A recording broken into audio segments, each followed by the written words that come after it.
আমেরিকার পাখা গজায় মরিবার তরে। বাংলাদেশে এই নাবালক অর্বাচীনগুলো, ভারত এখন পৃথিবীর তৃতীয় সামরিক শক্তিশালী দেশ। ভারত অত্যন্ত দায়িত্বশীল দেশ, দুর্বল দেশকে আক্রমণ করে না। এরা জানে না যে আমাদের সেনা বিএসএফ পাঠানোর দরকার হবে না। আমরা এখন ড্রোনে এত বেশি উন্নত, এরা জানেই না যে ভারতবর্ষ ধৈর্যের বাঁধ ভাঙে, ওটা 5-7 ড্রোন পাঠিয়ে দিলেই ওদের কাজ শেষ হয়ে যাবে। ওসামা বিন লাদেনের থেকেও খারাপ অবস্থা হবে।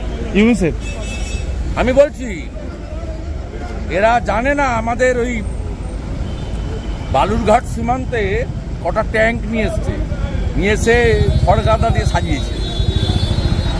আমাদের ট্যাঙ্ক লাগে না, এখন ট্যাঙ্ক দিয়ে যুদ্ধ হয় না। ওরা 60-70 সালে আছে, এখন ট্যাঙ্কে যুদ্ধ হয় না, বন্দুকে যুদ্ধ হয় না, ম্যান পাওয়ার লাগে না। 5টা ড্রোন শুধু পাঠাবে ভারত। এরা এখনো ভারতের তাকত সম্পর্কে জানে না। ওখানকার এই মূর্খগুলো, অশিক্ষিতগুলো, মোল্লা রাজাকারের বাচ্চা, পাকিস্তানের নাতি, ওরা ওই কতগুলো ট্যাঙ্ক দেখে, ট্যাঙ্কের উপর শ্যাওলা, নারকেলে আপনার ধানের বিড়া লাগিয়েছে। ওতে কিচ্ছু হয় না। এখানে ফোর্ট উইলিয়াম থেকে টিপবে আর ওখানে ধপাধপ চলে। দাদা, আনসারুল্লাহ বাংলা টিমে দেখা যাচ্ছে যে সদস্যরা কিভাবে এখানে সক্রিয় ছিল। প্রথমে আসাম পুলিশের এসটিএফ, তারপরে বেঙ্গল এসটিএফও তদন্ত করে দেখছে।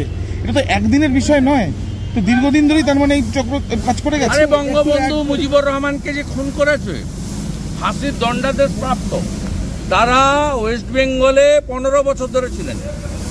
একজন হাবড়াতে ছিলেন, হোমিওপ্যাথি ডাক্তার, ওখানেই মারা গেছে। আরেকজন মাস্টার মাজেদ পার্ক সার্কাসে ছিলেন, ইংরেজি টিচার হিসাবে।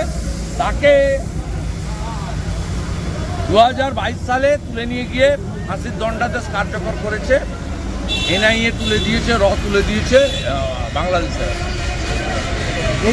এই যে কদিন আগে জঙ্গি তারিকুল এখন বেঙ্গল এসটিএফের হাতে আছে। তারিকুল জেলের মধ্যে ধর্মান্তরকরণ করেছে একজনকে। এর পাশাপাশি দেখা যাচ্ছে তারিকুলের বাবা, তার মৃত্যু হয়েছিল বাংলাদেশে, আমাদের ডেথ সার্টিফিকেট তৈরি হয়েছে। জেল নয়, 5 স্টার। এখানে মোবাইল ফোন ইউজ করা যায়, গাঁজা খাওয়া যায়, হেরোইন, চরস পাওয়া যায়।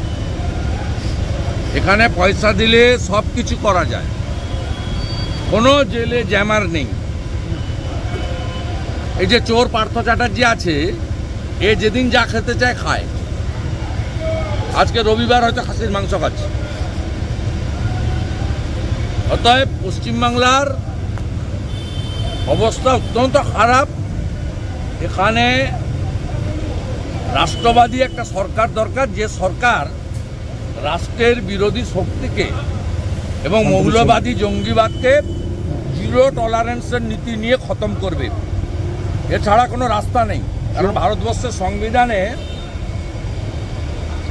ল অ্যান্ড অর্ডার স্টেটের হাতে দিয়ে গেছে সংবিধান। দাদা, শান্তনু সেন এবং তার সঙ্গে আরাবুল ইসলাম দুজনকেই তৃণমূল দল তারা সাসপেন্ড করেছে। আমি এটা নিব।